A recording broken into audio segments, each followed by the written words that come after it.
Let's talk. Giles Brown. Vatican spies from the Second World War to Pope Francis. Officially, the Vatican has no espionage service, but does that mean that no one carries out intelligence operations on its behalf? During the Second World War and the Cold War, Rome was awash with spies. In response, under the cover of the Secretariat of State, a band of monsignors and priests hunted for moles spying on the Vatican. It is a fabulous new book called Vatican Spies. It is by Yvonnick Denoël, and I'm delighted to say that Yvonnick joins us live on the line now. Good morning to you, sir. Good morning. Thank you for having me. The pleasure is all mine. Whereabouts are you? Are you somewhere in the Papal State? Are you on the outskirts of Rome? Are you in hiding from the Pontiff's own secret service? Where are you? No, I'm in Paris. I'm French. It's like there are worse things to be, and there are worse places to be, Yvonnick, I can assure you. Now, I and the listeners know this. I am that worst sort of person. I am an armchair historian. I love my history, and when I think of the Vatican and when I think of its role, maybe from the Second World War onwards. I mean, the Second World War, obviously, with Pope Pius, it's quite a shocking role. But I'd never considered that the Vatican could have their own spy network. So give me, if you can, a sort of a rough outline of why the Vatican needed a spy network. Well, Vatican is considered during World War II and during the Cold War as a very powerful Stalin and Mussolini and Hitler and even Roosevelt. They think that the Pope can trigger movements by the Catholics everywhere in the world, which is not true. So they devote considerable resources to monitoring what he's cooking up. And so the Vatican needs to defend itself. Then there is also the question, starting in the 30s, of international communism. The Vatican has to respond to the elimination of the priests behind the in USSR. So it is sending unofficial delegates, spies, that are most of the time captured by the Russian secret services. Then this is the beginning of a long story that brings us to Pope John Paul II. Yeah. After the Vatican will have suffered many blows from the Eastern services, at least with Wojtyla, they find a Pope who is a master spy himself. And so that is one of the reasons for which the East will lose the Cold War. Okay, I mean, looking at the situation, I mean, the Vatican had quite a lot to be worried about during the Cold War, not least because, I mean, yes, there's the problem of the Soviet Union. There is the, if you like, damage limitation because of you've got several sort of Austrian bishops, etc., who have maybe facilitated the escape of several high-ranking Nazi officers from the Tyrol via Rome, and then of course you have the communists. You know, Italy is very much almost on the brink of civil war after the liberation because there's a huge communist situation in Italy that continues through the Red Brigades of the 60s and the 70s. Yes, Italy is really a battleground of the Cold War. In 1947. Everyone believes that Italy will fall under communism. Pius is very, very worried.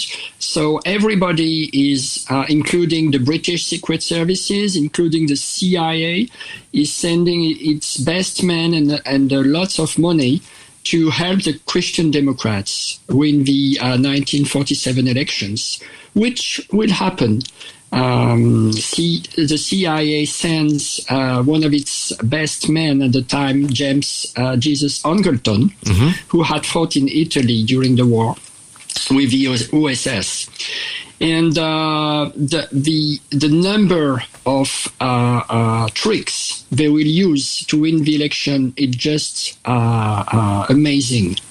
So this is called Vatican Spies, and so is the Vatican sending sort of monsignors east to go and find out what's going on in the Soviet bloc? So in a Poland, in a Bulgaria. I mean, how do they do it? I mean, are they going over as in their priestly regalia? Are they undercover? How are they going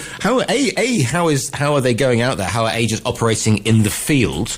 And B, does that mean there's a room somewhere in the catacombs or a complex somewhere in the Vatican where and I'm thinking a sort of a papal James Bond figure appears, and they're sitting around watching banks, getting information coming in and signals and dead drop boxes. I mean, how is it actually operating? Because this is fascinating.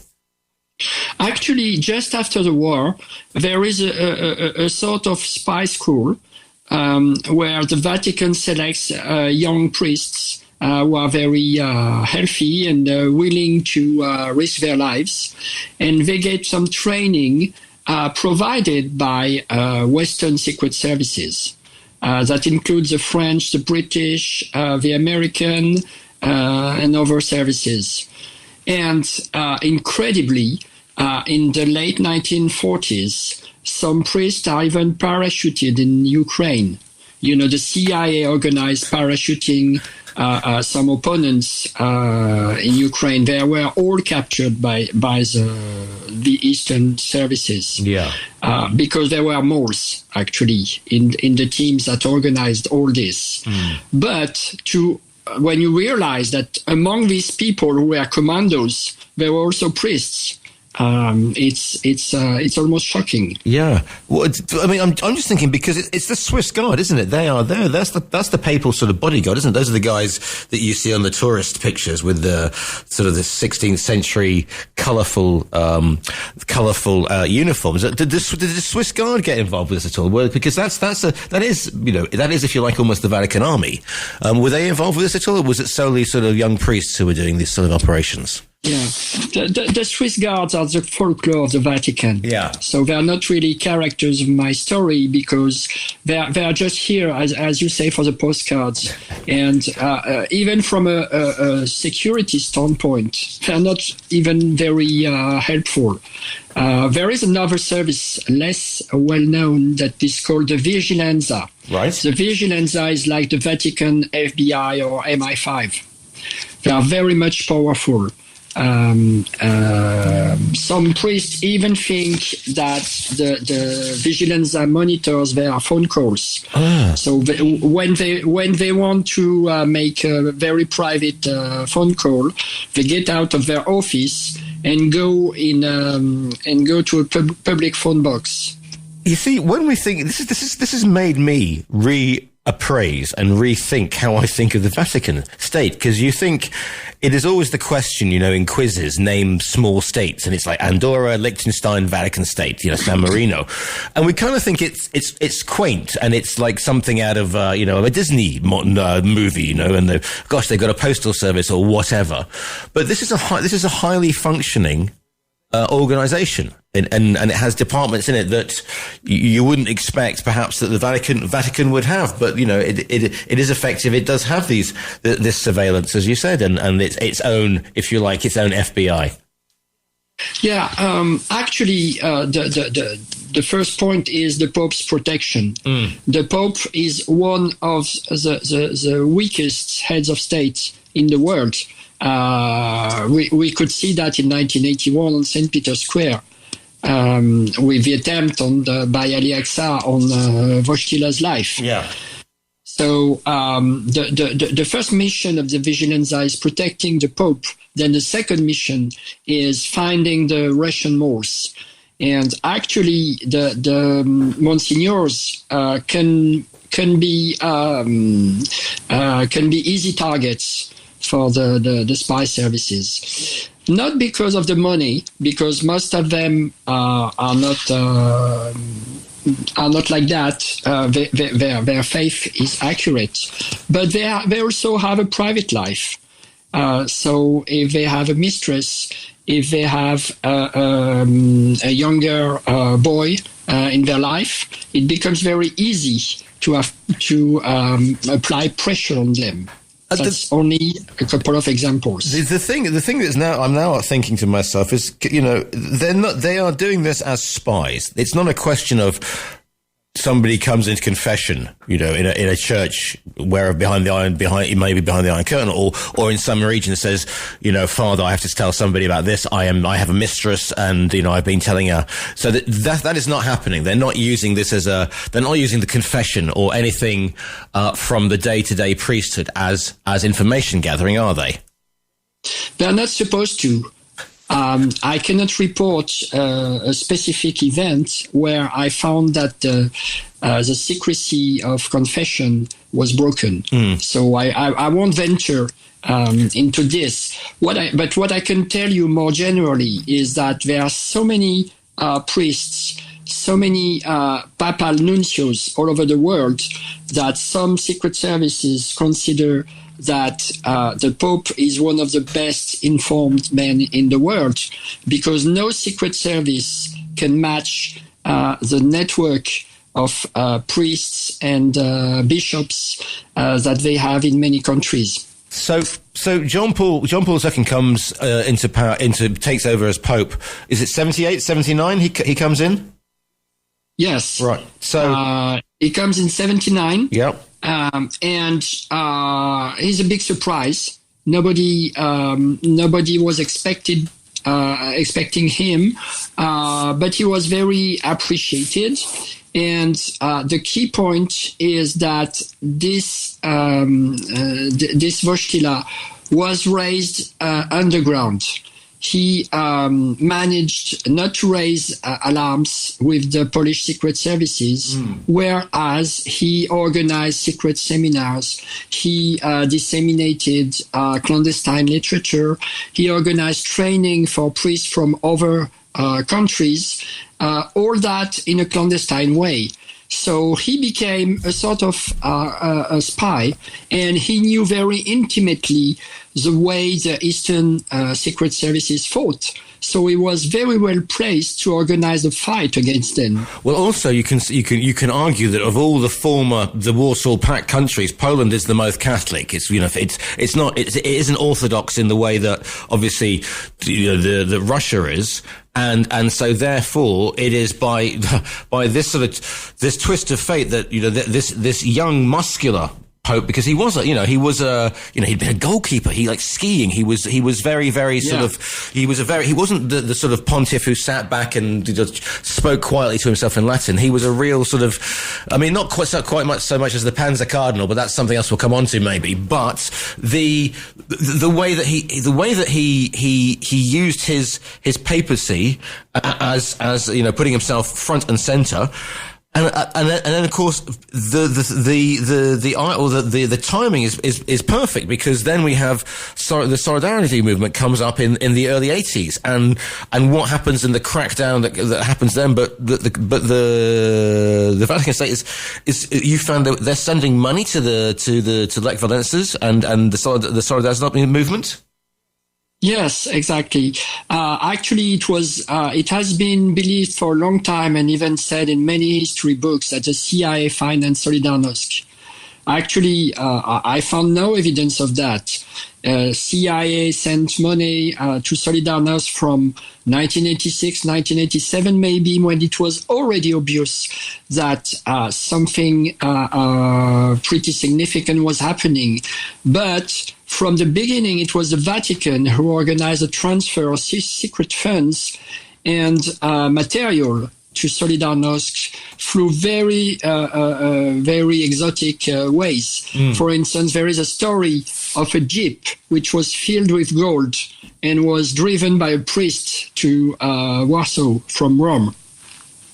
A jeep filled with gold is driven by a priest from Warsaw, from Rome to Warsaw, or from Warsaw to Rome. Exactly. My goodness, that's a movie script and a half, isn't it? Let's face it.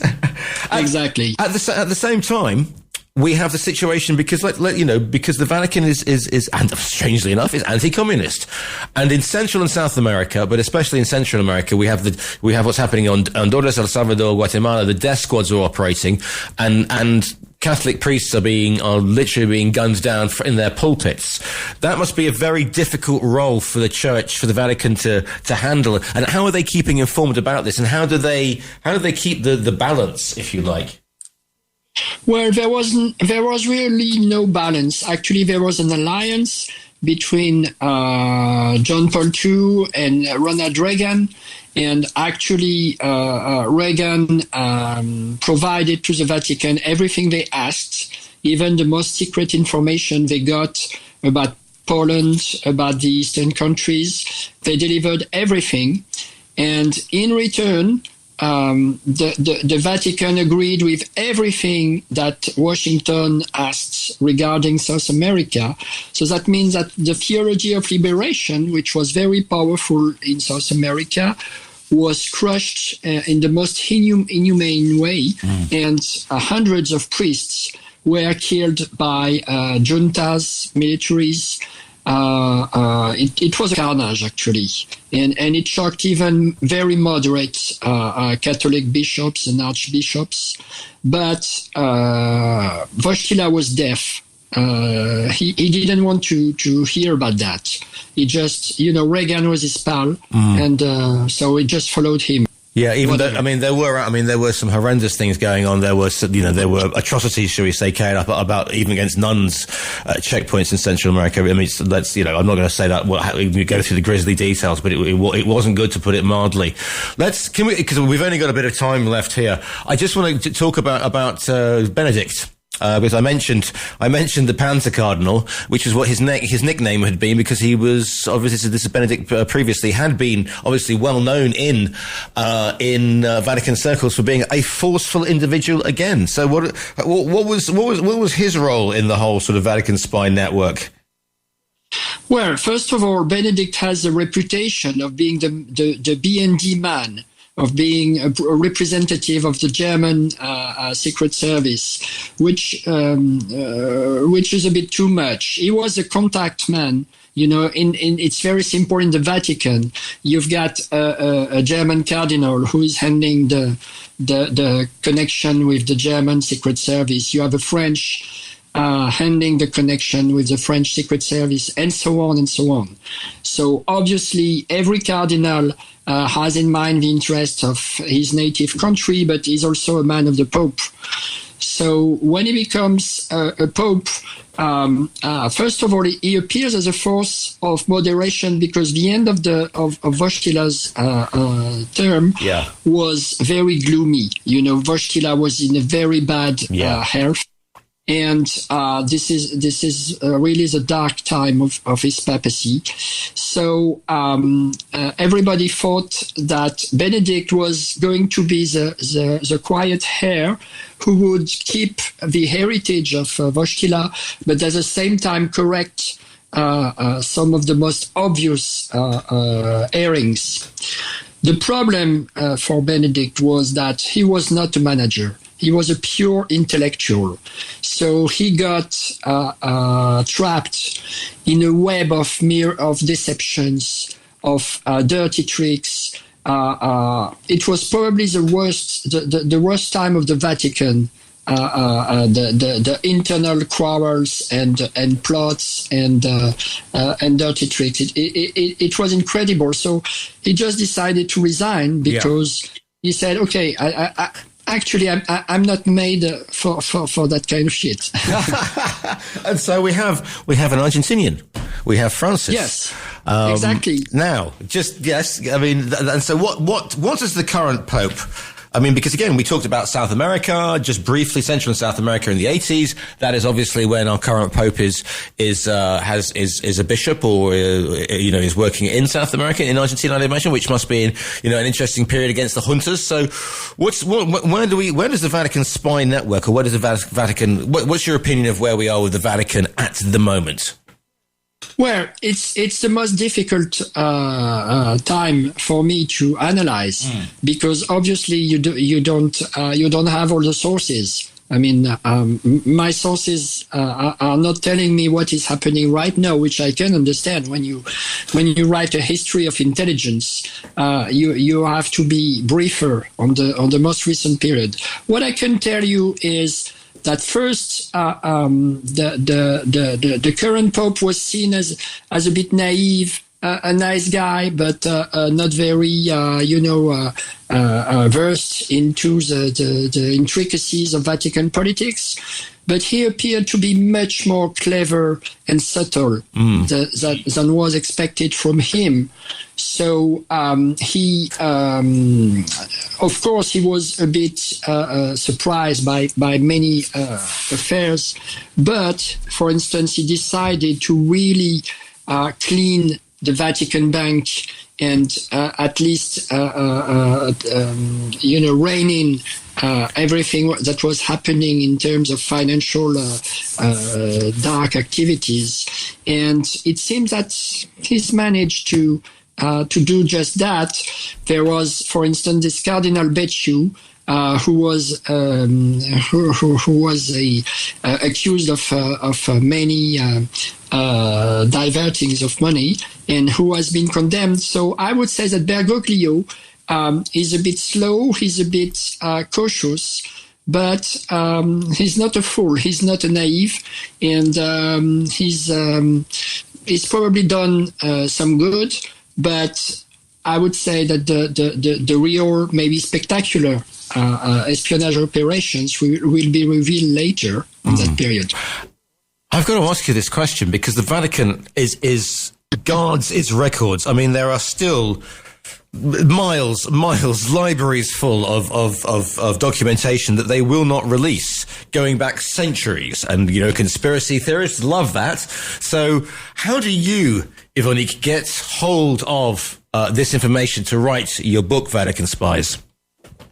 Good question. That was a big difficulty, and that was also the challenge that I decided for myself.